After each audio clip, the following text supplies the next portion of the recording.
This war won't end in talks, it ends in surrender. From Tehran, a chilling message. America must lose completely. Missiles will intensify, militias are mobilizing, and millions are being called to fight. As strikes continue and threats escalate, Iran isn't signaling restraint. It's preparing for a war with no off-ramp and no compromise.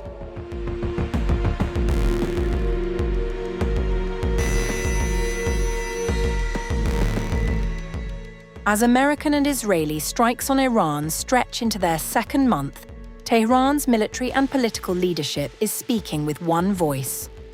This war ends not with negotiation, but with what they describe as the full surrender of their enemies. The warnings have grown sharper by the day. Senior commanders from across Iran's armed forces took to podiums and social media to reject US threats, promise escalating retaliation, and vow to fight any ground invasion to the last soldier. The sharpest rebuke came from Brigadier General Majid Musavi, commander of the IRGC Aerospace Force, who responded directly to US War Secretary Pete Hegseth's social media post declaring back to the Stone Age. It is you who are taking your soldiers to their graves, not Iran, whom you seek to drag back to the Stone Age.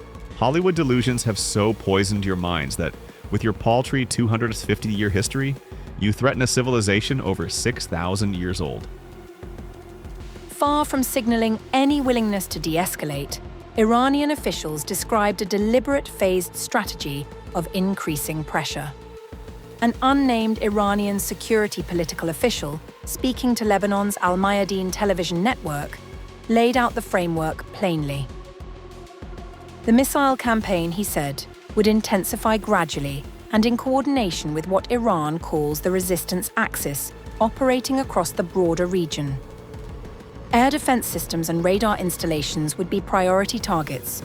The operations, he emphasized, would continue until deterrence was fully achieved.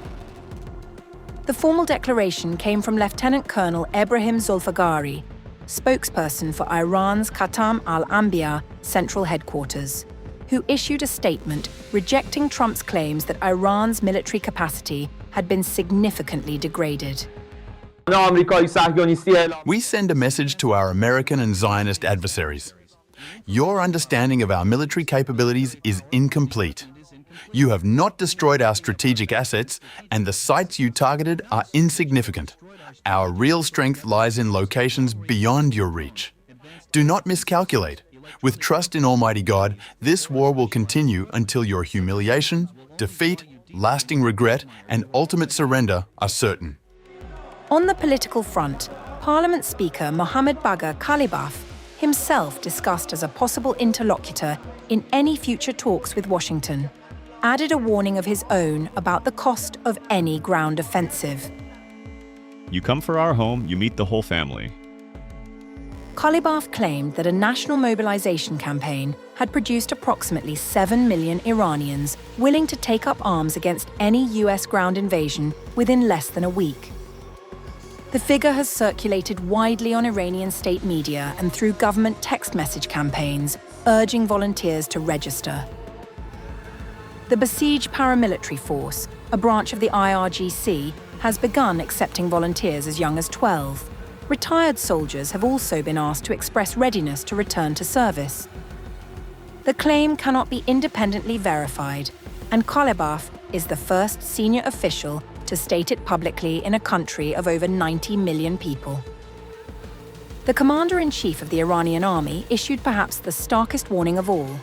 Major General Amir Hatami, addressing a video conference of army ground, air, naval, and air defense commanders, declared that no enemy soldier would survive a land incursion. If the enemy conducts a ground incursion, not a single life will be spared.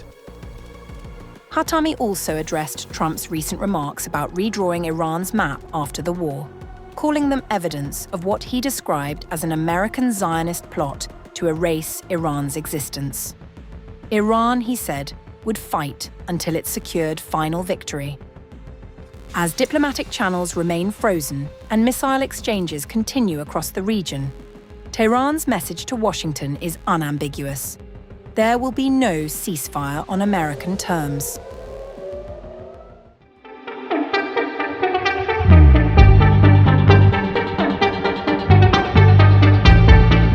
Iranian President Masoud Pezeshkian has issued a direct appeal to the American public, questioning whether Washington is acting in its own national interest or as a proxy in a wider regional war. In an open letter released Wednesday, Pezeshkian said Iran holds no hostility toward ordinary Americans, while accusing US policy of being shaped by strategic and political interests, rather than facts on the ground. Is it not also the case that America has entered this aggression as a proxy for Israel, influenced and manipulated by that regime?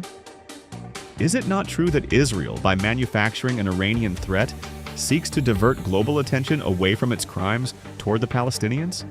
Is it not evident that Israel now aims to fight Iran to the last American soldier and the last American taxpayer dollar, shifting the burden of its delusions onto Iran, the region, and the United States itself in pursuit of illegitimate interests? Is America First truly among the priorities of the US government today? The letter traces decades of tensions, referencing the 1953 Iranian coup d'etat and subsequent US actions in the region, while framing Iran's posture as defensive. At the same time, Tehran's messaging is being reinforced by continued military operations. Iran's Islamic Revolutionary Guard Corps says it has launched a new wave of coordinated strikes targeting US and Israeli-linked assets across West Asia, including sites in Israel, Bahrain, and the Gulf. According to analysts and eyewitnesses, the intensity of Iranian missile strikes targeting the heart of Israel and various regions across West Asia since dawn today contradicts the narrative promoted by Tel Aviv and Washington that such attacks have been reduced by 90%, a refrain that had become a recurring theme in American and Israeli statements. Iran claims the latest wave involved more than 100 missiles, drones, and rockets as part of its ongoing retaliation since the start of the conflict in late February. In a statement, the spokesperson of Iranian military, Ebrahim Zolfaghari, said that 37 US troops had been killed in IRGC strike on UAE secret gathering site. 37. American soldiers killed in the UAE. The tanker Aqua 1 is sinking in the Persian Gulf. The Abraham Lincoln carrier group has fled into the depths of the Indian Ocean. Tehran also maintains control over the Strait of Hormuz, reinforcing its strategic leverage over global energy flows, even as diplomatic signals suggest a conditional openness to ending hostilities. As Iran pushes its message directly to the American public while sustaining military pressure on the ground, the conflict is increasingly defined not just by strikes and counterstrikes, but by a parallel battle over narrative, legitimacy, and global perception.